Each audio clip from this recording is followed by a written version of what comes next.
Jefferson Parish Economic Development Commission recently released its plan to help the parish recover after the pandemic. Jefferson Edge 2025 is a roadmap to provide economic development over the next 4 years.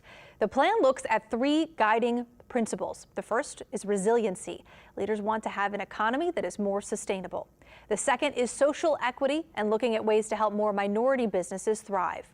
The third is competitiveness, or figuring out ways to attract talent and promote economic growth for business in Jefferson Parish.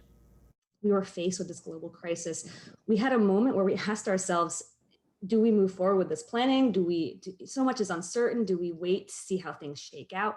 And we decided this is actually the perfect time to move ahead with serious planning and take action to develop strategies that help with recovery from this crisis.